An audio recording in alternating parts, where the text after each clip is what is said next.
దాని మీద నేను గ్రహించిన 3 ముచ్చట్లు చెప్పాలనుకుంటున్నాను.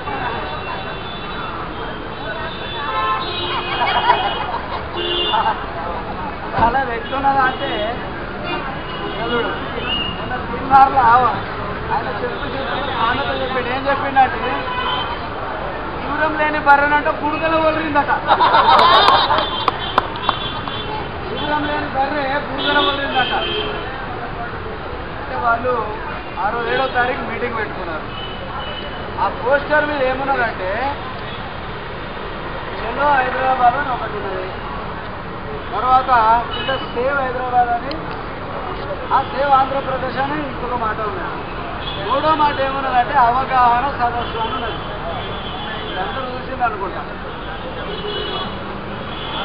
చలో అన్నటువంటి మాట ఎవరికి తెలిసి అది మన మాట. అది ఎందుకంటే వాళ్ళకి సిగ్గు శరం లేదు. ఎందుకంటే ఆ రోజు సార్ వాళ్ళకి ఆ ఇయర్లు 10 ఏళ్ళు చెప్తే నాకు తెలియదు. కానీ ఉనికి భూమి సందర్భంలో మనకు భాష రాదని, మనకు మాట్లాడే సరిగా రాదని చెప్పేసి భాష నేర్చుకున్న అందరూ తీసుకొచ్చి కానీ ఆ చెలో అనేటువంటిది మన ఉర్దూ మాట. కానీ మన మాటలు వాళ్ళు పెడుతున్నారు. కాబట్టి సిగ్గుపడాలి. మరి ఈ విషయం వాళ్ళకు అర్థమైందో లేదో, గ్రహించదో లేదో కానీ మన వాళ్ళు కూడా గ్రహించలేదు. ఆ చెలో అనేటువంటి మాట తెలంగాణ మాట, మన మాట, ఉర్దూ మాట. మరి ఆ చెలో అనేటువంటి మాట పెట్టుకున్నారు కదా, అసలు ఆ చెలో అనేటువంటి మాటను పెట్టుకోవడానికి అవగాహన ఉందా వాళ్ళకేమన్నా? లేదు. అందుకనమాట అవగాహన సదస్సు కింద రాసిందండి. ఇంకొకటి ఏంటంటే చూడు, వాళ్ళకి ఎంత అవగాహన ఉంది చూడు. ఎందుకంటే భాష చిన్నలను తీసుకొచ్చి మనల్ని మింగి మొత్తం అంతా ముంచి పల్లెటూళ్ళల్లో మీరు చూసిందో లేదో, పశువులను మేపడానికి అడవి తీసుకెళ్తే బర్రె ఏం చేస్తాయి అంటే బావిలో అంటే ఎండకు కాళ్ళకి ఏం చేస్తే మునుగుతాయి. అది మునిగితే ఎండలు మాత్రమే కనిపిస్తాయి. అంతవరకు ముంచిన మన మాటలు వాళ్ళు పెట్టుకోవడానికి కనీస అవగాహన వాళ్ళకి లేదని చెప్తున్నాయి. ఇంకా రెండవది, వాళ్ళు ఎందుకు సభ అంటే నేను గ్రహించినంత వరకు సేవ్ ఆంధ్రప్రదేశ్ అని ఉన్నది కదా, 60 ఏళ్ళు మనల్ని ఏం చేశారంటే సేవ్ కాదు, సేవ్ చేశారు మనల్ని. అన్ని విధాల సేవ్ చేసిన తర్వాత ఇప్పుడు ఆ సేవ్ చేసిన దాన్ని సేవ్ చేసుకోవడానికి సభ పెట్టుకున్నారు. అంటే ఇప్పుడు వాళ్ళని ఏమనాలో చెప్పండి, మీరే చెప్పాలి. వాళ్ళు ఏమనాలి? మొత్తం 60 సంవత్సరాలు మనల్ని ముంచి కొట్టి తొక్కి మన వనరులు దోసుకున్నారు, మన ఉద్యోగాలు దోసుకున్నారు, ఆఖరికి మనది కూడా దోసుకున్నారు. ఎట్లా అంటే వాళ్ళది వాళ్ళకే కావాలి, మనది వాళ్ళకే కావాలి. ఈ సేవ్ ఏదైతే చేసిందో దాన్ని సేవ్ చేసుకోవడానికి ఈరోజు ఇక్కడ పెట్టుబడిదారులు చేయిస్తున్నటువంటి ఉద్యమం అది. దానికి ఒక నైతిక విలువ లేదు, ఒక ఇజ్జత్ లేదు, కృత్రిమ ఉద్యమం. కాబట్టి ఈ ఇప్పటిదాకా చెప్పినా కదా, యూరోప్ లేని ధర పురుగుల వదిలిందంట. ఈ క్రికెట్ పెట్టుబడిదారులు ఏంటంటే బురద.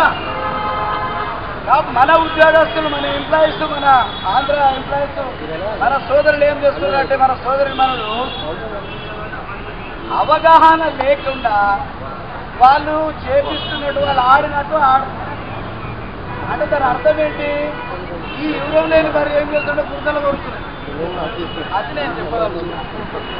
కాబట్టి మిత్రులారా, మరిగా పేపర్లు చూస్తున్నాం, టీవీలు చూస్తున్నాం, మరిగా ఇంకా పార్లమెంట్ ముందు బిల్లు ముందుకు రావడానికి ఇంకా 40 రోజులు అయితే మనకు తెలియదు.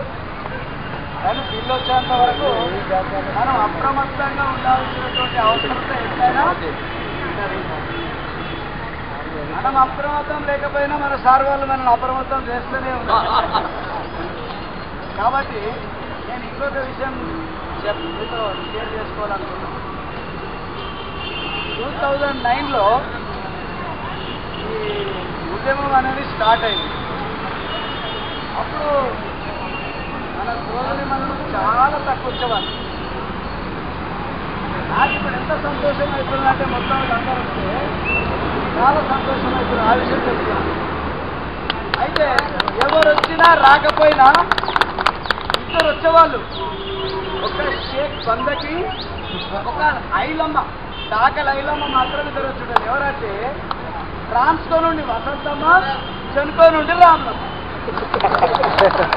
నేను వారికి హృదయపూర్వకంగా ధన్యవాదాలు.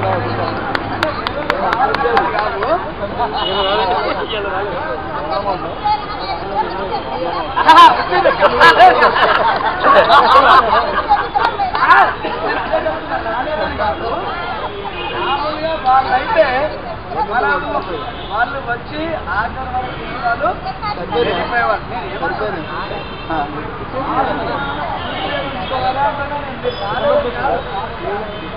కాబట్టి మన వాణి మేడం డైరెక్షన్ లో తెలంగాణ నినాదాలు కాబట్టి మీరందరూ ఇలాగే వచ్చి ఉద్యమ స్ఫూర్తితో మనము వైఎస్ఆర్ వారి నాయకత్వంలో ముందుకు పోవాలని నేను. రెండవది, మన సోదరులకు ఎవరైనా ఆదివాసి ఉంటే కూడా రైతుల్ని తీసుకురావాలని నేను కోరుతున్నాను.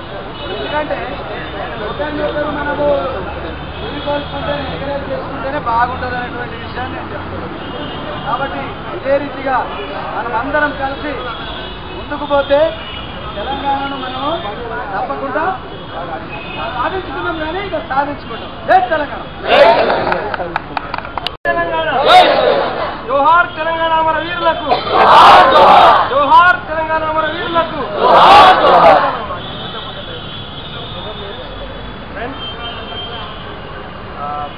ఆగస్టు 5వ తారీఖు నుంచి అతి పెరగకుండా కంటిన్యూగా మనం ఇంత ఉద్యోగం చేయడం అనేది మొత్తం తెలంగాణ అంతా అందించిందని ఇక్కడ ఆగనిస్తలేదు.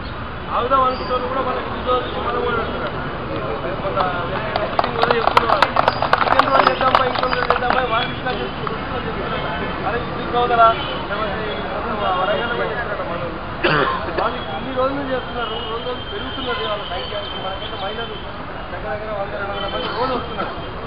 చాలా గర్వంగా అనిపిస్తున్నారు మహిళలు ఉద్యమాలు.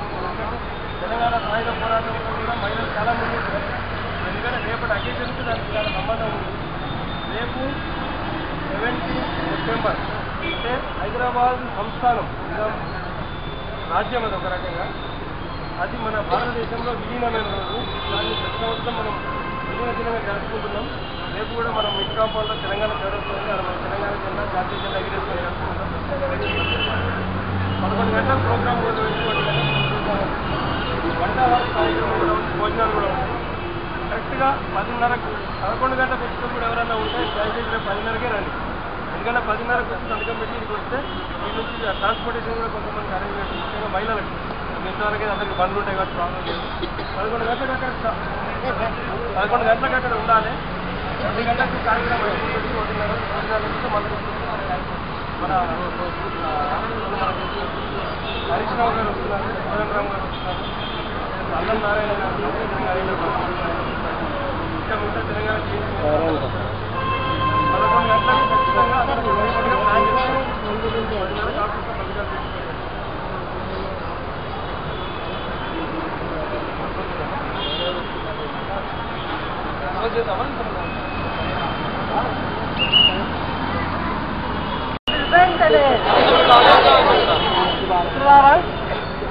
సమాచార ఉద్యమము నడిపిస్తున్నది డీజీపీ విషయం తెలుసు మనకి.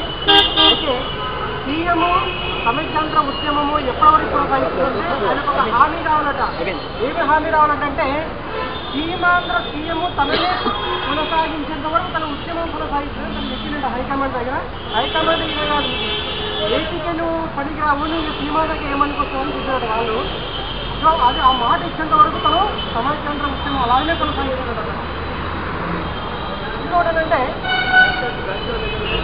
పెట్టుబడిదారులు చేస్తున్నటువంటి ఉద్యమం మరి వాళ్ళు కూడా ఒక హామీ ఏం వస్తున్నారంటే హైదరాబాద్లో ఉన్నటువంటి ల్యాండ్స్ పైన మనకు సెక్యూరిటీ వస్తే అప్పుడు కూడా అది సమైక్యంగా ఉద్యమం అది ఆపేస్తున్నట్టు. తర్వాత ఇంకోటి అంటే ఈ సీఎం ఈ పెట్టుబడిదారులు ఇద్దరు కలిసి మన ఉద్యోగాలని ఆడుకుంటున్నారు. వీళ్ళు ఏ విధంగా అంటే తోలుబొమ్మలాట అంటే ఆడించే వాళ్ళేమో వాళ్ళు, తోలుబొమ్మలు వీళ్ళు అయిపోయారు. కాబట్టి వాళ్ళ యొక్క ఉద్యమాన్ని ధీటుగా మనం కూడా ఎదుర్కోవాలంటే మనము రేపు జరిగేటువంటి తెలంగాణ విలీన దినోత్సవాన్ని మనం ఘనంగా జరుపుకుంటే అది అందరికీ చెంపపెట్టలాగా అవుతుంది. కాబట్టి మహిళలు, ఉద్యోగస్తులు అందరూ కూడా అక్కడ పెద్ద సంఖ్యలో పాల్గొనాలని కోరుతున్నాము. మహిళలకు 10:30కి వచ్చి ఇక్కడ ట్రాన్స్పోర్ట్ ఫెసిలిటీ ఉంటుంది, దేశం ఖరీదు చేస్తారు, వాళ్ళు అక్కడ రావాల్సిన కోరుతున్నాం. జై తెలంగాణ.